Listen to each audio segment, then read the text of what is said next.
Dans ce cœur avec les mille anges, entonneront en l'honneur de son nom ce chant de gloire avec force. Fait le monde entier et a toujours fait du mariage homosexuel une parade. Mais, que nous enseigne la parole de Dieu, la Sainte Bible sur ce sujet? Car la question aujourd'hui est de savoir quelle est la pensée du Créateur et non celle de la créature concernant ce péché, que les hommes veulent à tout prix convertir en style de vie normal et approuvé de tous. Laissons la Sainte Bible, la parole de Dieu, l'autorité suprême de Dieu sur terre, nous apporter la lumière de Dieu à ce sujet. Tu ne coucheras point avec un homme comme on couche avec une femme, c'est une abomination. Si un homme couche avec un homme comme on couche avec une femme, ils ont fait tous deux une chose abominable, ils seront punis de mort, leur sang retombera sur eux. Les deux anges arrivèrent à Sodome sur le soir, et Lot était assis à la porte de Sodome. Quand Lot les vit, il se leva pour aller au-devant d'eux et se prosterna la face contre terre. Puis il dit: « Voici, mes seigneurs, entrez, je vous prie, dans la maison de votre serviteur et passez-y la nuit. Lavez-vous les pieds, vous vous lèverez de bon matin et vous poursuivrez votre route. » « Non, répondirent-ils, nous passerons la nuit dans la rue. » Mais Lot les pressa tellement qu'ils vinrent chez lui et entrèrent dans sa maison. Il leur donna un festin et fit cuire des pains sans levain, et ils mangèrent. Ils n'étaient pas encore couchés que les gens de la ville, les gens de Sodome, entourèrent la maison depuis les enfants jusqu'aux vieillards. Toute la population était accourue. Ils appelèrent Lot et lui dirent: « Où sont les hommes qui sont entrés chez toi cette nuit? Fais-les sortir vers nous pour que nous les connaissions. » Lot sortit vers eux à l'entrée de la maison et ferma la porte derrière lui. Et il dit: « Mes frères, je vous prie, ne faites pas le mal. Voici, j'ai deux filles qui n'ont point connu d'homme. Je vous les amènerai dehors et vous leur ferez ce qu'il vous plaira. Seulement, ne faites rien à ces hommes puisqu'ils sont venus à l'ombre de mon toit. » Ils dirent: « Retire-toi. » Ils dirent encore: « Celui-ci est venu comme étranger et il veut faire le juge. Eh bien, nous te ferons pire qu'à eux. » Et pressant Lot avec violence, ils s'avancèrent pour briser la porte. Les hommes étendirent la main, firent rentrer Lot vers eux dans la maison et fermèrent la porte. Et ils frappèrent d'aveuglement les gens qui étaient à l'entrée de la maison, depuis le plus petit jusqu'au plus grand, de sorte qu'ils se donnèrent une peine inutile pour trouver la porte.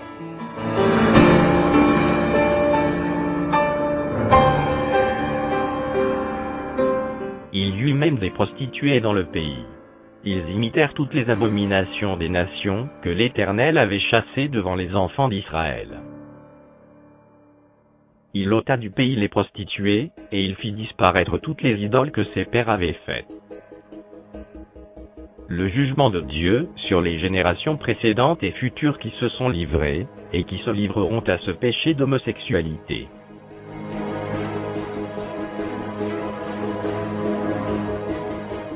La colère de Dieu se révèle du ciel contre toute impiété et toute injustice des hommes qui retiennent injustement la vérité captive, car ce qu'on peut connaître de Dieu est manifeste pour eux, Dieu le leur ayant fait connaître. En effet, les perfections invisibles de Dieu, sa puissance éternelle et sa divinité, se voient comme à l'œil depuis la création du monde, quand on les considère dans ses ouvrages.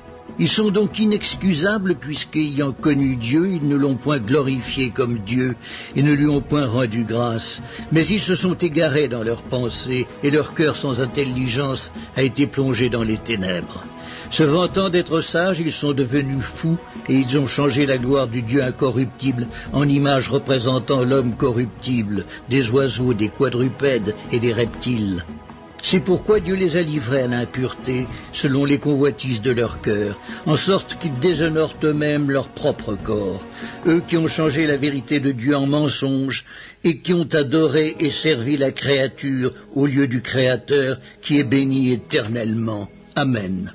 C'est pourquoi Dieu les a livrés à des passions infâmes, car leurs femmes ont changé l'usage naturel en celui qui est contre nature.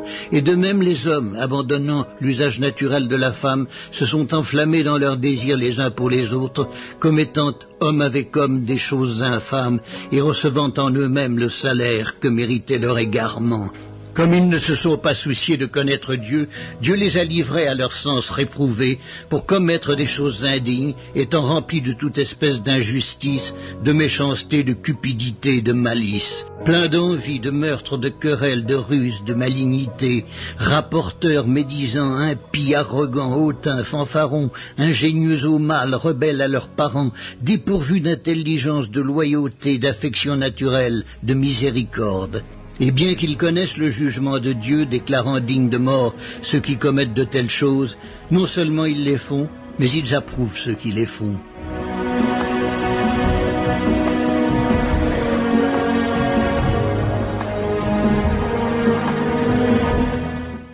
S'il a condamné à la destruction et réduit en cendres les villes de Sodome et de Gomorrhe, les donnant comme exemple aux impies à venir, et s'il a délivré le juste Lot, profondément attristé de la conduite de ces hommes sans frein dans leur dissolution, car ce juste, qui habitait au milieu d'eux, tourmentait journellement son âme, juste, à cause de ce qu'il voyait et entendait de leur œuvre criminelle. Le Seigneur s'est délivré de l'épreuve, les hommes pieux, et réservé les injustes pour être punis au jour du jugement. Que Sodome et Gomorrhe, et les villes voisines, qui se livrèrent comme eux, à l'impudicité, et à des vices contre nature, sont donnés en exemple, subissant la peine d'un feu éternel. Ce qui arriva du temps de Lot, arrivera pareillement. Les hommes mangeaient, buvaient, achetaient, vendaient, plantaient, bâtissaient. Mais le jour où Lot sortit de Sodome, une pluie de feu et de soufre tomba du ciel et les fit tous périr. Il en sera de même le jour où le Fils de l'homme paraîtra. Mais, eux, semblables à des brutes qui s'abandonnent à leur penchant naturel, et qui sont nés pour être prises et détruites, ils parlent d'une manière injurieuse de ce qu'ils ignorent, et ils périront par leur propre corruption, recevant ainsi le salaire de leur iniquité. Ils trouvent leur délice à se livrer au plaisir en plein jour. Hommes tarés et souillés, ils se délectent dans leur tromperie, en faisant bonne chère avec vous.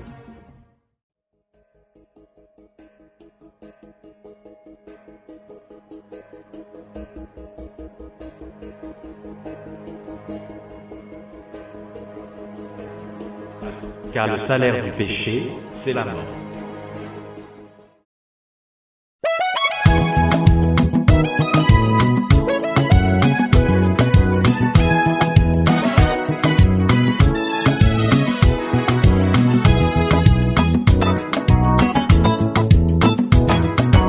Quand tu auras perdu ce corps que tu chéris tant et que tu seras tout nu devant le grand trône blanc, que présenteras-tu à Dieu au jour du jugement? Que ramèneras-tu au roi au jour du grand bilan? Une âme chétive, Dieu n'y prend point plaisir. une âme affamée, Dieu n'y prend point plaisir. une âme malade, Dieu n'y prend point plaisir. nourris-la, Pendant qu'il est temps, affermis-la, il est encore temps. oh, soigne-la. Pendant qu'il est temps, Jésus est le pain de vie qui rassasie ton âme. La Bible est l'eau de vie qui la désaltère. Médite-la, pendant qu'il est temps, écoute-la, il est encore temps. oh, garde-la. Pendant qu'il est temps,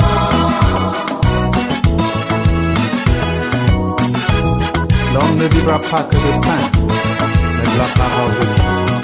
Que présenteras-tu à Dieu au jour du jugement? Qu'apporteras-tu au roi au jour du grand bilan? Une âme souillée, Dieu n'y prend point plaisir. pétrie par le péché, Dieu n'y prend point plaisir. remplie de haine, Dieu lave-la, pendant qu'il est temps. purifie-la, Il est encore temps, et repens-toi. pendant qu'il est temps. Jésus est l'eau de vie qui te lave tout blanc. Jésus est l'amour de Dieu qui rassasie ton âme. Ressaisis-toi, Pendant qu'il est temps, relève-toi, il est encore temps. sanctifie-toi Pendant qu'il est temps, et apprête-toi. il est encore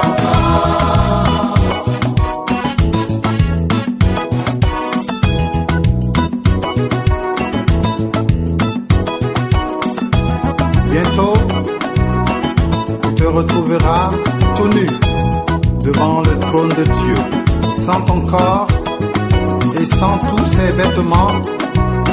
C'est là que tu te rendras compte que tu as perdu ton temps à n'entretenir que ton corps. Tu ne pourras pas dire « je ne le savais pas », car la chair ne sert vraiment de rien. Entretiens plutôt ton âme. C'est elle qui est éternelle. Bolingo na ngai na Yesue, bolingo ya sukate, yango de Elisakanga, inuliwa, nourris-toi, pendant qu'il est temps, ressaisis-toi, il est encore temps. relève-toi, Pendant qu'il est temps, il est encore temps. lis ta Bible, elle te sauvera la vie. Lis ta Bible, elle te donnera la vie. Médite-la, Il est encore temps, oh écoute-la, il est encore temps, garde-la, il est encore temps, oh. il est encore temps, Bientôt ce sera la fin, il est encore temps, ton âme te sera réclamée. il est encore temps, Nourris-la, il est encore temps.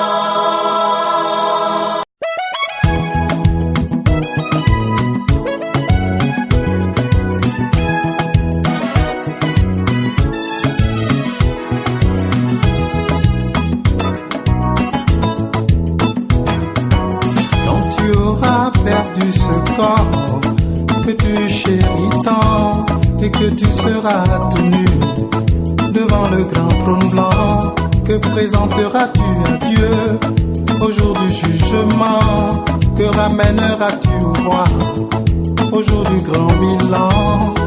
Une âme chétive, Dieu n'y prend point plaisir, une âme affamée, Dieu n'y prend point plaisir, une âme malade, Dieu n'y prend point plaisir, nourris-la, pendant qu'il est temps, affermis-la, il est encore temps, oh soigne-la. pendant qu'il est temps, Jésus est le pain de vie qui rassasie ton âme. La Bible est l'eau de vie qui la désaltère. Médite-la, pendant qu'il est temps, écoute-la, il est encore temps, oh garde-la. pendant qu'il est temps, L'homme ne vivra pas que de pain, mais de la parole de Dieu. Que présenteras-tu à Dieu au jour du jugement? Qu'apporteras-tu au roi au jour du grand bilan? Une âme souillée, Dieu n'y prend point plaisir, flétrie par le péché, Dieu n'y prend point plaisir, remplie de haine.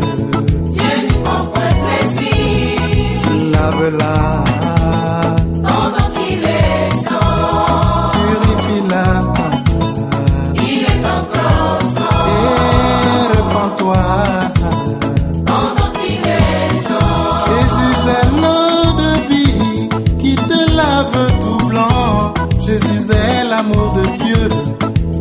rassasie ton âme, ressaisis-toi.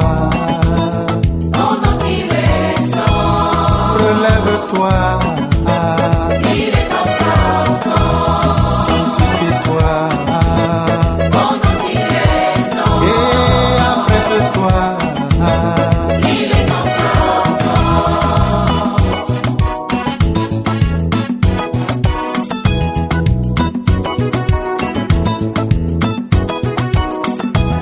Bientôt, tu te retrouveras tout nu devant le trône de Dieu, sans ton corps et sans tous ses vêtements. C'est là que tu te rendras compte que tu as perdu ton temps à n'entretenir que ton corps. Tu ne pourras pas dire « je ne le savais pas », car la chair ne sert vraiment de rien. Entretiens plutôt ton âme. C'est elle qui est éternelle. Bolingo na ngai na Yesue, bolingo ya sukate, yango de Elisakanga, dinuliwa, nourris-toi. pendant qu'il est temps, Ressaisis-toi, il est encore temps. relève-toi. Pendant qu'il est temps, il est encore temps. L'Itabi, elle te sauvera la vie. L'Itabi, elle te donnera la vie. Médite-la, Il est encore temps, oh écoute-la, il est encore temps, garde-la, il est encore temps, oh. il est encore temps, Bientôt ce sera la fin, il est encore temps, ton âme te sera réclamée. il est encore temps, Nourris-la. il est encore temps.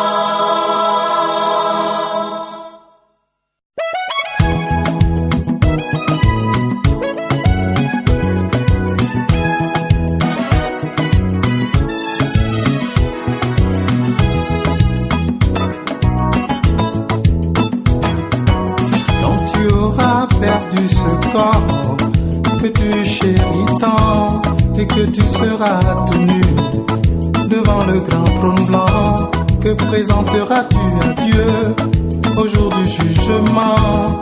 Que ramèneras-tu au roi au jour du grand bilan?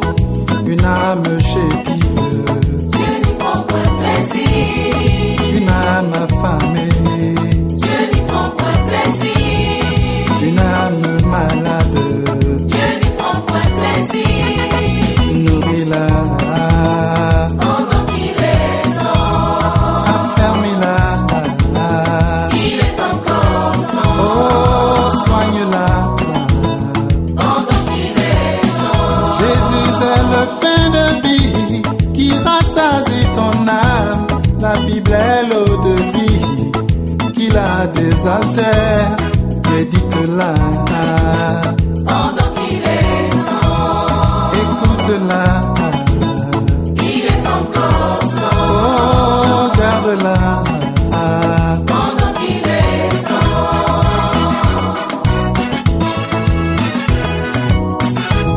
L'homme ne vivra pas que de pain, mais de la parole de Dieu.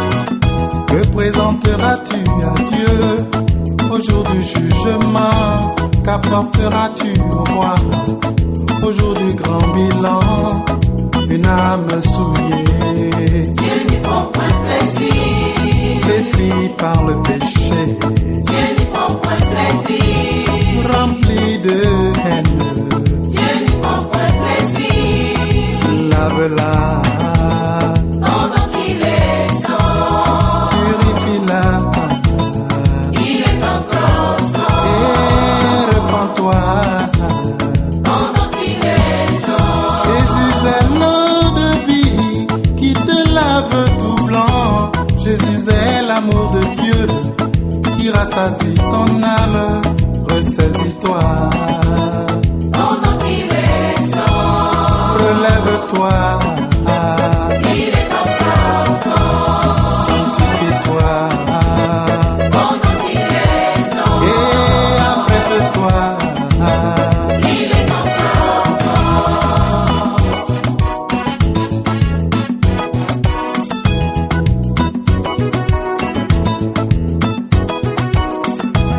Bientôt, tu te retrouveras tout nu devant le trône de Dieu, sans ton corps et sans tous ses vêtements.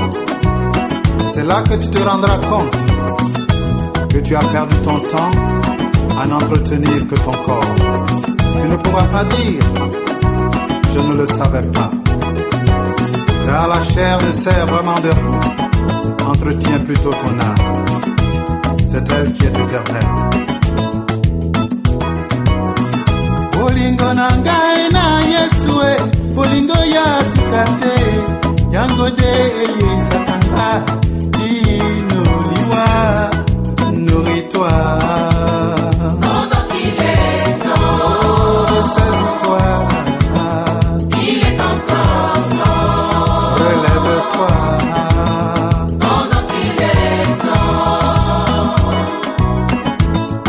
il est encore temps. Lis ta Bible, elle te sauvera la vie. Lis ta Bible, elle te donnera la vie. Médite-la. Il est encore temps. Oh, écoute-la. Il est encore temps. Garde-la. Il est encore temps. Oh, Il est encore temps. bientôt ce sera la fin. Il est encore temps. Ton âme te sera réclamée. Il est encore temps. Nourris-la. Il est encore temps.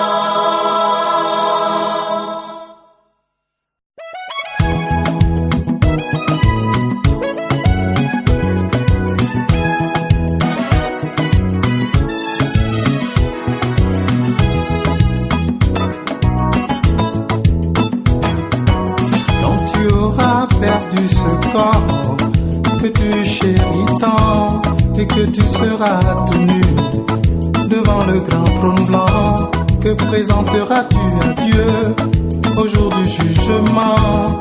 Que ramèneras-tu au roi au jour du grand bilan? Une âme chétive, Dieu n'y prend point plaisir. une âme affamée, Dieu n'y prend point plaisir. une âme malade. Dieu n'y prend point plaisir. Nourris-la, Pendant qu'il est temps, affermis-la, il est encore temps. oh, soigne-la. Pendant qu'il est temps, Jésus est le pain de vie qui rassasie ton âme. La Bible est l'eau de vie qui la désaltère. Médite-la, pendant qu'il est temps, écoute-la, il est encore temps. oh, garde-la. Pendant qu'il est temps,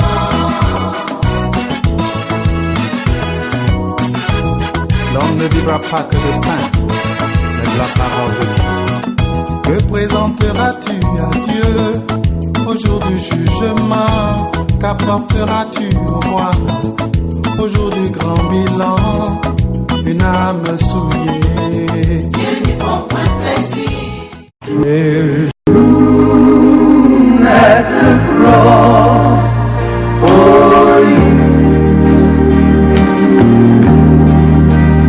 Yes, there's room at the cross for you. Though millions have come, there's still room for one. Yes, there's room at the cross for you. Oh, la croix sur laquelle Jésus est mort. The cross upon which Jesus died is a Elle est un abri. which 12 peuvent y venir.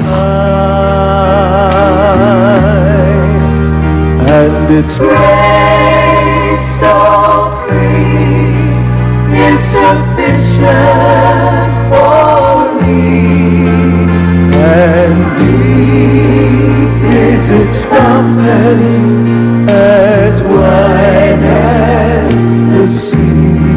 Chantez-le. There's room at the cross for you.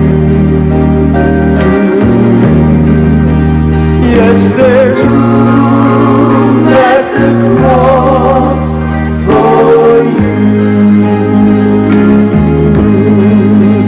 Though millions have come, there's still room for one. Yes, there's room at the cross for you.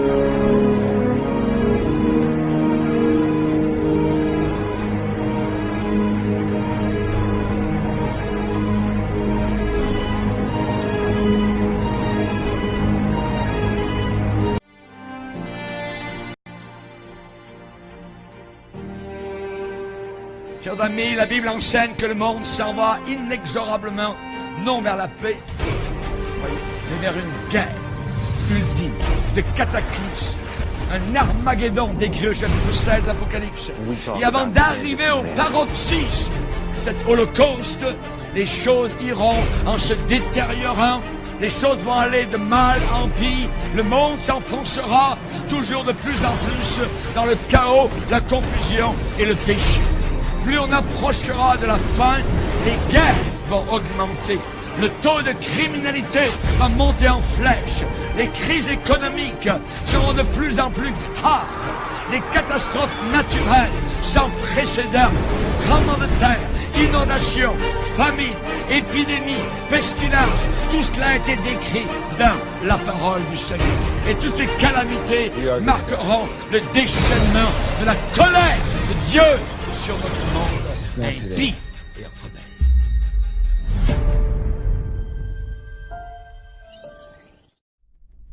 Quelle est la volonté de l'Éternel Dieu créateur, notre Seigneur et grand Dieu incarné Jésus-Christ? Dans tout ceci, depuis le commencement, la seule et unique réponse immuable, invariable, certaine et éternelle, que nous donne la parole de Dieu, la Sainte Bible, est un homme pour une femme, dans le mariage. Ceci est la position éternelle de notre Créateur Jésus-Christ. À prendre ou à laisser. L'Éternel Dieu dit, « Il n'est pas bon que l'homme soit seul, je lui ferai une aide, semblable à lui. » L'Éternel Dieu forma de la terre tous les animaux des champs et tous les oiseaux du ciel, et il les fit venir vers l'homme pour voir comment il les appellerait, et afin que tout être vivant portât le nom que lui donnerait l'homme. Et l'homme donna des noms à tout le bétail, aux oiseaux du ciel et à tous les animaux des champs. Mais pour l'homme, il ne trouva point d'aide semblable à lui. Alors l'Éternel Dieu fit tomber un profond sommeil sur l'homme qui s'endormit. Il prit une de ses côtes et referma la chair à sa place. L'Éternel Dieu forma une femme de la côte qu'il avait prise de l'homme, et il l'amena vers l'homme. Et l'homme dit, « Voici cette fois celle qui est os de mes os et chair de ma chair. On l'appellera femme, parce qu'elle a été prise de l'homme. C'est pourquoi l'homme quittera son père et sa mère, et s'attachera à sa femme, et ils deviendront une seule chair. »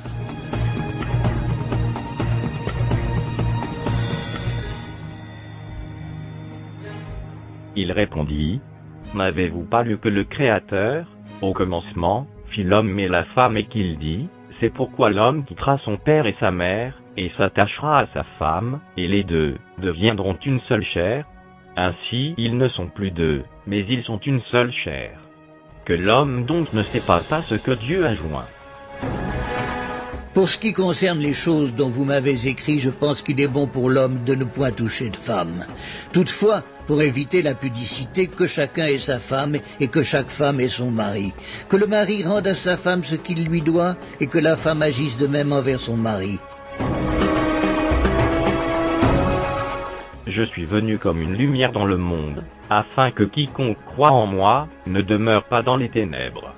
Si quelqu'un entend mes paroles et ne les garde point, ce n'est pas moi qui le juge, car je suis venu non pour juger le monde, mais pour sauver le monde. Celui qui me rejette et qui ne reçoit pas mes paroles a son juge. La parole que j'ai annoncée, c'est elle qui le jugera au dernier jour. Car je n'ai point parlé de moi-même, mais le Père qui m'a envoyé m'a prescrit lui-même ce que je dois dire et annoncer. Et je sais que son commandement est la vie éternelle. C'est pourquoi les choses que je dis, je les dis comme le Père me les a dites.